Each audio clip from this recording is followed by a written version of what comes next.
ॐ अज्ञानतिमिरान्धस्य ज्ञानाञ्जनशलाकयः चक्षुरुन्मीलितं येन तस्मै श्रीगुरुवे नमः। हरे कृष्णा।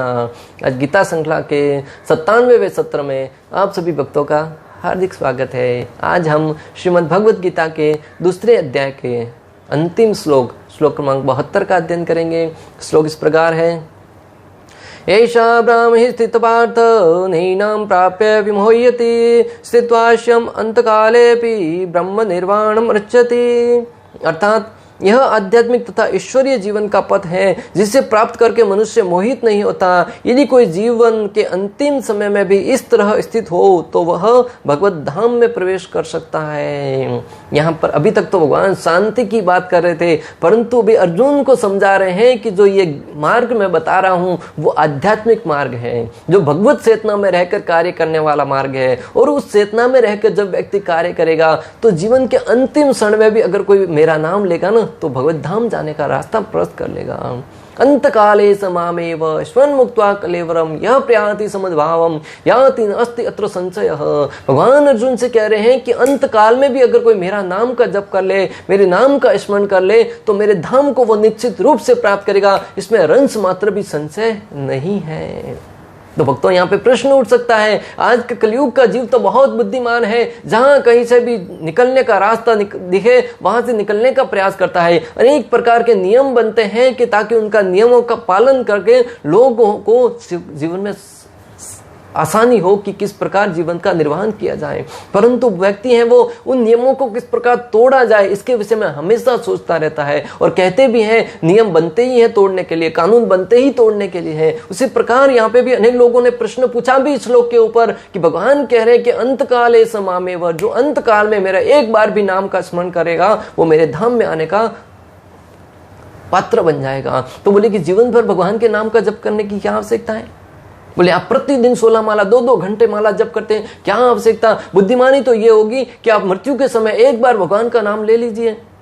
परंतु भक्तों आचार्यगण समझाते हैं कि भगवान श्री कृष्ण कहते हैं कि सलियों में सबसे बड़ा सलिया मैं हूं। आप जीवन भर अधर्म के कार्य करते रहेंगे और आप सोचते हैं कि मृत्यु के समय आप मेरा नाम जप कर सको, मृत्यु के समय आप मेरा नाम ले सको, कतई संभव नहीं हो सकता। और हम देखते भी हैं कि मृत्यु के समय व्यक्ति चाहते हुए भी भगवान का नाम नहीं ले सकता। आज एक वीडियो देख रहा था, उसमें व्यक्ति की मृत्यु हो रही है और उसके पुत्र हैं, बड़े धनवान हैं, परंतु उनके सामने गाना गा रहे हैं, देशभक्ति के गाने गा रहे हैं। अरे मूर्खों, उनको कौन समझाए? तुम्हारा पिता है वो मृत्यु के सैया पर लेटा हुआ है, उनके जीवन का उद्धार करना चाहते हैं तो बाजू में बैठकर भजन कीजिए, भगवत गीता का उच्चारण कीजिए।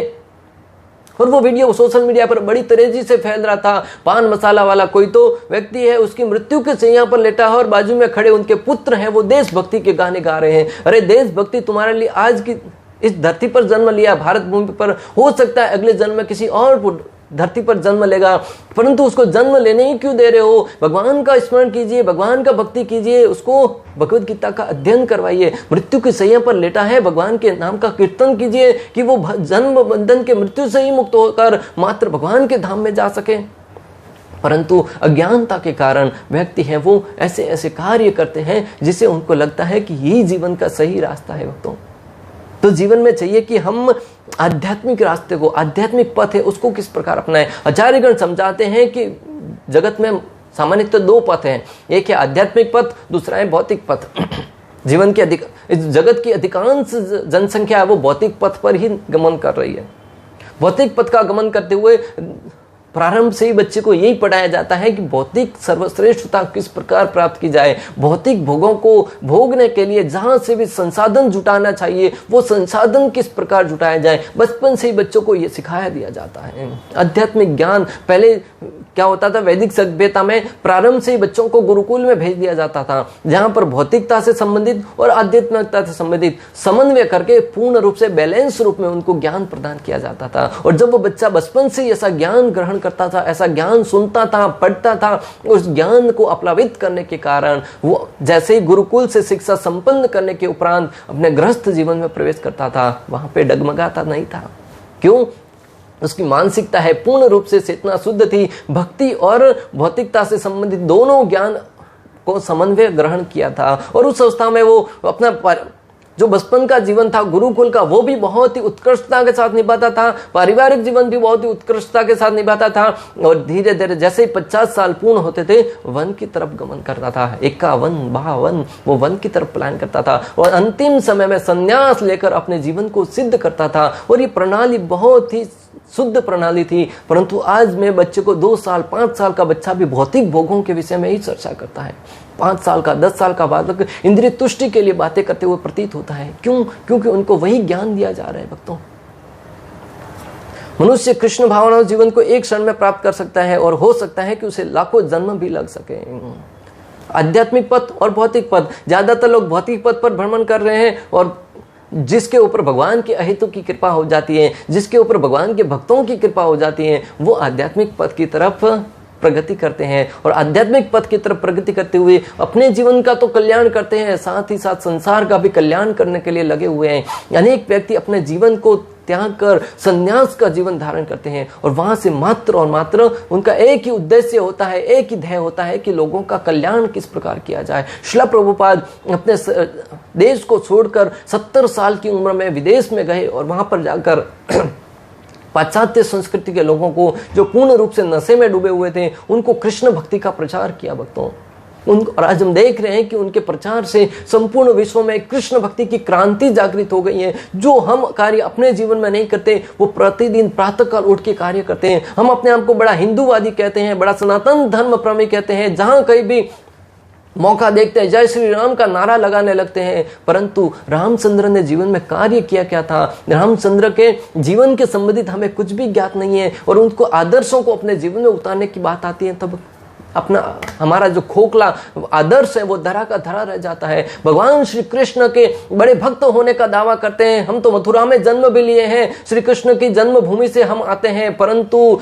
श्री कृष्ण ने भगवत गीता में क्या कहा है उसके विषय में कोई ज्ञान नहीं है।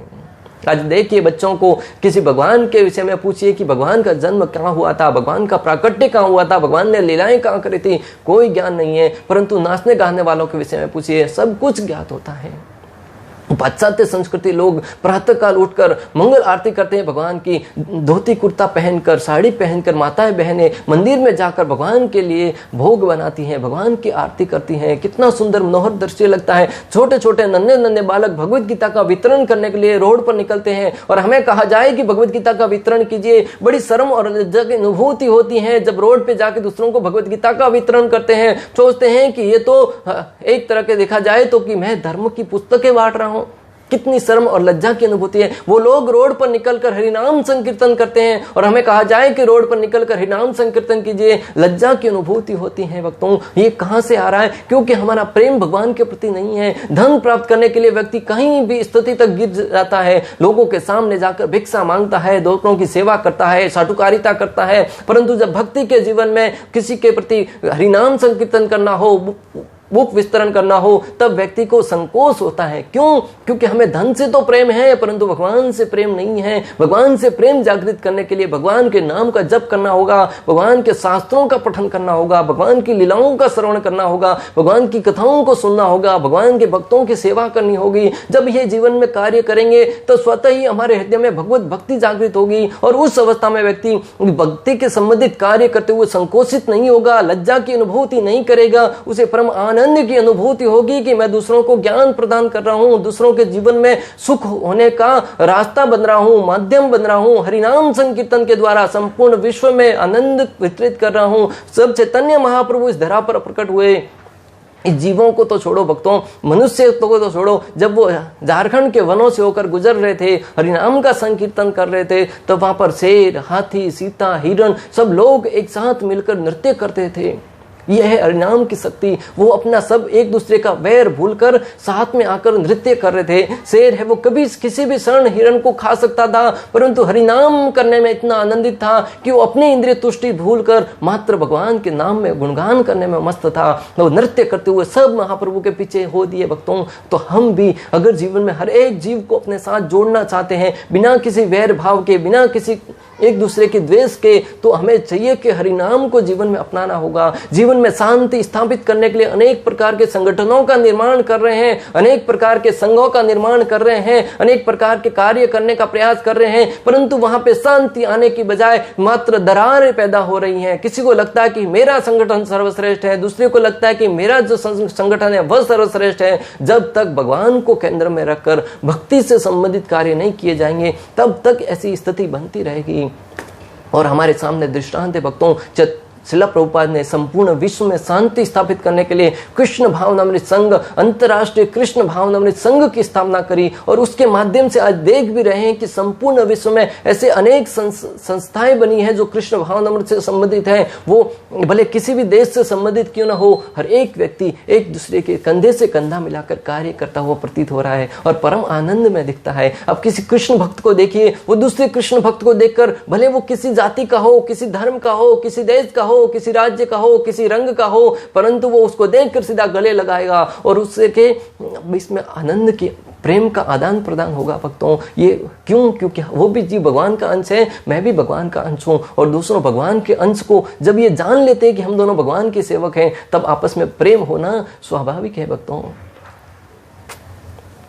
खटवांग महाराज ने अपनी मृत्यु के कुछ मिनट पूर्व कृष्ण के शरणागत होकर ऐसी जीवन अवस्था प्राप्त कर ली। भक्तों, भगवान के इस श्लोक में शिला प्रभुपाद तात्पर्य में समझाते हैं कि मनुष्य कृष्ण भावना और जीवन का एक क्षण में प्राप्त कर सकता है, और हो सकता है कि उसे लाखों जन्म भी लग जाएं।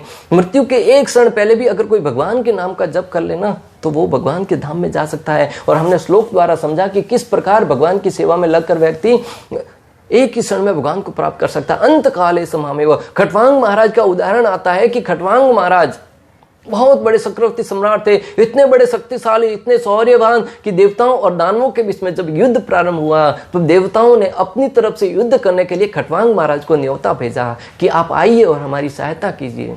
कितने शौर्यवान होंगे, कल्पना कीजिए भक्तों। जो देवताओं के वरों पर हम सब आश्रित हैं, हमेशा देवताओं की भक्ति करते हैं कि देवता हमें शक्ति प्रदान करेंगे, वही देवता खटवांग महाराज को युद्ध करने के लिए आमंत्रित कर रहे हैं कि हमारी सहायता कीजिए भक्तों। खटवांग महाराज ने अपने उत्तरदायित्व को निभाते हुए स्वर्गलोक में जाकर देवताओं की तरफ से युद्ध किया और अपनी स्थिति को भलीभांति जानते हुए इस प्रकार शौर्य के साथ युद्ध किया कि दानवों के पैर उखाड़ दिए और दानवों को पराजित कर दिया।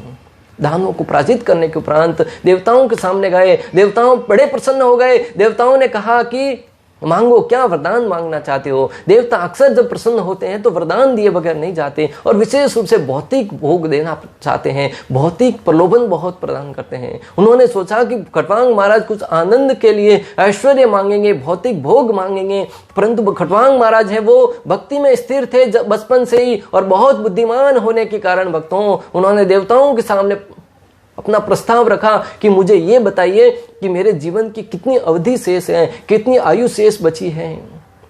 खटवांग महाराज के पूछते ही देवताओं ने तुरंत अपनी शक्ति से ये जान लिया कि एक मुहूर्त ही आपका जीवन शेष बचा है। भक्तों, समझने वाली बात है। अगर खटवांग महाराज चाहते तो कुछ भी पहले भोग मांग सकते थे, धन ऐश्वर्य मांग सकते थे, जो सब देवता देने के लिए प्रदान थे। आज हम देवताओं के पास जाते हैं, अनेक कामनाओं के साथ जाते हैं, अनेक इच्छाओं के साथ जाते हैं कि देवता हमारी कामना पूर्ण करे, हमें धन प्राप्त हो, सुख संपत्ति घर आवे, कष्ट मिटे तन का। परंतु खटवांग महाराज के आचरण से हमें सीखना चाहिए कि जब देवताओं के पास जाएं तो भगवान की सर्वोच्च भक्ति मांगे कि मेरे जीवन का समय कितना शेष है। तो खटवांग महाराज ने जब समय मालूम पड़ा कि एक मुहूर्त ही शेष है, उन्होंने सोचा कि अगर मैं स्वर्ग लोक में रहकर इंद्रिय भोग करता रहा तो मेरे जीवन की अधोगति हो जाएगी। जो मनुष्य जन्म मुझे प्राप्त हुआ है वो मनुष्य जन्म हाथ से जाता रहेगा, और पुनः एक बार कब मनुष्य जन्म प्राप्त होगा कोई ज्ञात नहीं। 84 लाख योनियों में भ्रमण करते करते मैं पूर्ण रूप से दुखी रहूंगा। इसलिए वो तुरंत स्वर्गलोक को त्याग कर इस अपने मनुष्य धरा पर आए, और उस मनुष्य धरा पर, इस भौतिक जगत में आकर इस धरा के देवता कहे जाने वाले ब्राह्मणों के पास जाकर अपनी सारी व्यथा कह सुनाई। और ब्राह्मणों के निर्देशन में उन्होंने भक्ति में स्थित हो गए, भगवान श्री नारायण का भजन करने लगे। भगवान श्री नारायण की भक्ति में इस प्रकार लग गए कि एक ही क्षण में वो भगवान के धाम में जाने के अधिकारी बन गए। भक्तों, इतनी उत्कंठा के साथ, इतनी आशा के साथ, इतनी बहुत ही उत्तावला के साथ भगवान की भक्ति करी कि भगवान के धाम में चले गए। भक्तों, यहाँ पे प्रश्न उठ सकता है कि खटवांग महाराज एक ही क्षण में किस प्रकार भगवान के धाम में जाने के अधिकारी बने। आचार्यगण समझाते हैं कि खटवांग महाराज बचपन से ही भक्ति के कार्यों में लिप्त थे। भक्त अपने पारिवारिक कार्य करते हुए, राज्य कार्य करते हुए, भक्ति के कार्यों को पूर्ण महत्व देते हुए कार्य कर रहे थे। भक्तों, आप और हम भी मृत्यु के समय अगर भगवान का नाम लेना चाहते हैं ना, तो बचपन से ही बच्चों को भक्ति का ज्ञान दीजिएगा। जब बचपन से बच्चा है वो भगवान के नाम का जप करने लगेगा, तब जीवन में कुछ चोट भी लगेगी तो कहेगा कृष्णा। अक्सर व्यक्ति को चोट लगते कहता है मम्मी पापा। आजकल तो गंदी गंदी गालियां देते हैं जब व्यक्ति को चोट लगती है तो, परंतु जब भक्ति के स्तर पर आएगा व्यक्ति, जैसे चोट लगेगी या कुछ जीवन में ऐसा कार्य घटित होगा जो दुख देने वाला होगा, तुरंत कहेगा कृष्णा। और जब इस आशा भरी भाव से कृष्ण को पुकारेगा और मृत्यु के समय अगर एक बार भी चोट लगने की निशान आए और सामने अनेक प्रकार के भय लगने लगे और कृष्ण को पुकार लिया, तो यमराज के दूत हैं वो चले जाएंगे और विष्णु दूत हैं वो तुरंत तुम्हारे सामने प्रकट हो जाएंगे। भक्तों, ऐसे अनेक दृष्टांत भी आते हैं कि एक बार भगवान का नाम लेने मात्र से व्यक्ति भगवान के धाम में चला गया। क्यों? क्योंकि उन्होंने बचपन से ही भगवत भक्ति करी थी। भक्तों, परीक्षित महाराज को देखिए, मृत्यु के समय अंतिम 7 दिनों में उन्होंने भगवत भक्ति का रास्ता प्रस्त कर लिया। क्यों? बचपन से ही जब माता के गर्भ में थे तब भगवान श्री कृष्ण का उन्हें सानिध्य प्राप्त हुआ था। अपने पिता और अपने दादाओं पांडवों के मार्गदर्शन में जैसे ही उन्होंने राज्य तो कर रहे थे, परंतु पूर्ण चेतना में कि कृष्ण ही सर्वे सर्वा है और कृष्ण भक्ति में रहकर ही उन्होंने सारे कार्य किए थे। इस कारण वो मृत्यु के समय 7 दिन में ही भगवत कथा सुनकर भगवत धाम में चले गए। ऐसे अनेक प्रसंग आते हैं भक्तों कि किस प्रकार मृत्यु के समय भक्ति करके भगवान के धाम में जाने का सौभाग्य प्राप्त हुआ। श्रील प्रभुपाद कहते हैं कि हो सकता है कि आप एक ही क्षण में भगवान को, एक ही जन्म में भगवान को प्राप्त करें या फिर अनेक जन्म भी लग सकते हैं, परंतु हमारा ध्येय एक ही होना चाहिए कि कृष्ण की भक्ति में संलग्न रहें। महाराज खटवांग से प्रेरणा प्राप्त करके जीवन का निर्वहन इस प्रकार करे कि जीवन के कुछ ही पल बाकी हैं। खटवांग महाराज को कहा गया कि तुम्हारा एक ही पल बाकी है, एक ही मुहूर्त शेष है मृत्यु के लिए। उसी प्रकार हमें भी उनसे प्रेरणा लेकर यह सीखना चाहिए कि हमारे जीवन का भी एक ही मुहूर्त शेष है, एक ही पल शेष है। इस भाव से भक्ति करें। जब आचार्यगण समझाते भी हैं कि जब भगवान के भक्ति करने बैठे ना, माला जप करने बैठे, तब एक एक नाम को ऐसी तीव्रता के साथ लें, इस भाव से लें कि हमारा जीवन का एक ही क्षण शेष बचा है, अगले ही क्षण मृत्यु आने वाली है और इस मंत्र का जप करके ही मैं मृत्यु को प्राप्त हो जाऊंगा। इस भाव से जब मंत्र जप करेंगे तब एक एक मंत्र ध्यान पूर्वक जप होगा और भगवान की भक्ति में अनुकुंठा के साथ, बहुत ही आतुरता के साथ भगवान का नाम का जप होगा और उस अवस्था में व्यक्ति भगवान के साथ अपने सानिध्य को, अपने संबंध को पूर्ण रूप से जोड़ता हुआ प्रतीत होगा। हम तो आज इस प्रकार जीते हैं कि आज करे सो काल कर, काल करे सो परसों, इतना जल्दी क्यों करना जब जीना है कई वर्षों। भक्तों, व्यक्ति मैंने कहा न अपनी इंद्रिय भोग के अनुसार अपने जो स्लोगन है उसको भी परिवर्तित करता रहता है। कहा जाता था कि काल कर सो आज कर, आज करे सो अब, पल पल में प्रलय होए बहुरी करेगा कब। परंतु लोग कहने लगे कि आज करे सो काल कर, काल करे सो परसों, इतना जल्दी क्यों करे जब जीना है कई वर्षों। किसको मालूम कितने वर्षों जीना है भक्तों। किसी भी क्षण आपकी मृत्यु आ सकती है। और आज हम देख भी रहे हैं कि 10 साल का, 15 साल का, 20 साल का, 30 साल का व्यक्ति की आए दिन मृत्यु हो जा रही है। चाहे कैंसर से हो, अनेक बीमारियों से हो, कोरोना से हो, अनेक प्रकार के रोगों से हो, एक्सीडेंट के माध्यम से हो, जहां कहीं से अनेक प्रकार के लोग हार्ट अटैक से अपने जीवन को हाथ धोते जा रहे हैं। परंतु फिर भी हम उनको देखकर इस प्रकार जीते हैं कि हमारी मृत्यु तो कभी नहीं आने वाली। इस प्रकार जीवन निर्वाहन करते हैं जैसे हम तो इस जगह पर अमर आए हुए हैं। निर्वाण का अर्थ है भौतिकवादी जीवन शैली का अंत। बुद्ध दर्शन के अनुसार इस भौतिक जीवन को पूरा होने पर केवल शून्य शेष रहता है, किंतु भगवत गीता की शिक्षा इससे भिन्न है। वास्तविक जीवन का शुभारंभ इस भौतिक जीवन के पूरा होने पर होता है। प्रभुपाद सिखाते हैं कि भौतिकवादी जो बुद्ध दर्शन है उसके अनुसार जब व्यक्ति की मृत्यु हो जाती है तो वो शून्य हो जाता है, परंतु भगवत गीता सिखाती है कि वास्तविक जीवन है जो कृष्ण भावनामृत जीवन है वो मृत्यु के उपरांत भगवान की सेवा में लगने के कारण होता है कि हम भगवान की सेवा में लगे और तब से हमारा वास्तविक जीवन प्रारंभ होता है। अभी ये तो मिथ्या जीवन है जी रहे हैं हम। इस जीवन का अंत होने के पूर्व यदि कोई कृष्ण भावनामृत को जाए, कृष्ण भावना भावित हो जाए तो उसे तुरंत ब्रह्म निर्वाण अवस्था प्राप्त हो जाती है। भगवत धाम तथा भगवत भक्ति के बीच कोई अंतर नहीं है। अगर कोई व्यक्ति भगवत भक्ति के द्वारा भगवान को प्रसन्न कर ले तो तुरंत है वो ब्रह्म में स्थित हो जाता है, भगवान की भक्ति में स्थित हो जाता है। आचार्यगण समझाते हैं कि भगवत भक्ति और ब्रह्म आनंद में कोई अंतर नहीं है। अगर व्यक्ति जीते जी जीवन में भी भक्ति अपना लेता है तो वो भगवान के ब्रह्म धाम में जाने का आनंद यहीं पे भोगता हुआ प्रतीत होता है। इसलिए मृत्यु के उपरांत उसमें सम्मिलित होने की बजाय बस जीवित रहते हुए भगवत भक्ति को अपनाइए और अपने जीवन को आनंदित करने का प्रयास कीजिए। भगवत धाम तथा भगवत भक्ति दोनों सरम पद है, अतः भगवान की दिव्य प्रेम भक्ति में व्यस्त रहने का अर्थ है भगवत धाम में प्राप्त करना।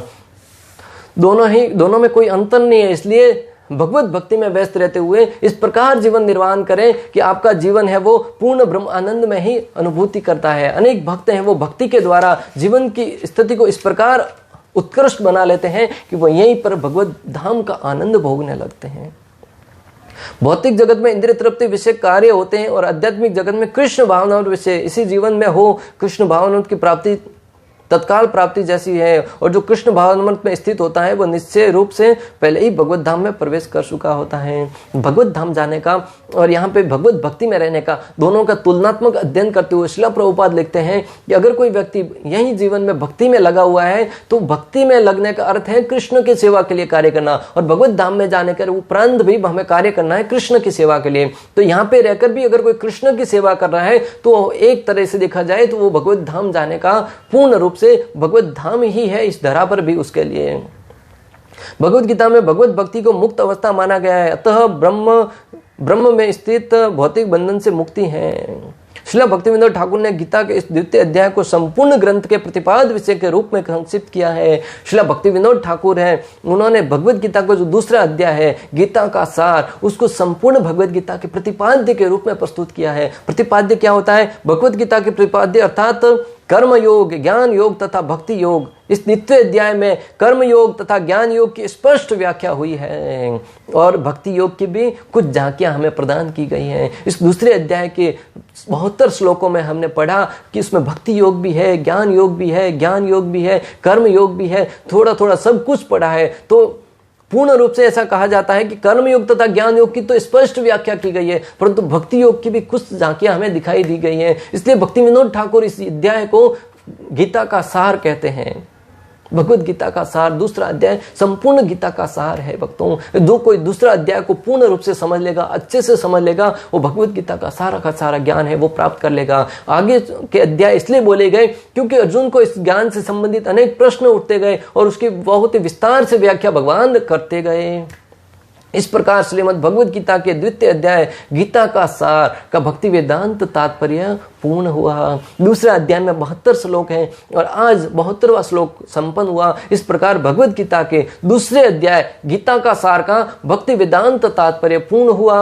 अंत तक हमारे साथ बने रहने के लिए आप सभी का बहुत बहुत धन्यवाद। अगले सत्र से हम तीसरे अध्याय का शुभारंभ करने जाएंगे, जिसके तहत हम भगवान के आगे की शिक्षाओं को ग्रहण करेंगे। आप सबसे निवेदन है कि इसी प्रकार इसी श्रृंखला में हमारे साथ बने रहिए ताकि हम भगवत चेतना में जीवन यापन करके अपने जीवन के साथ साथ अपने परिवार के, देश के, समाज के हर एक के जीवन को सुखी बना सकें और अपने जीवन में आनंद की अनुभूति कर सकें, सुख शांति की अनुभूति कर सकें। इस प्रकार अंत तक हमारे साथ बने रहने के लिए आप सभी का बहुत बहुत धन्यवाद।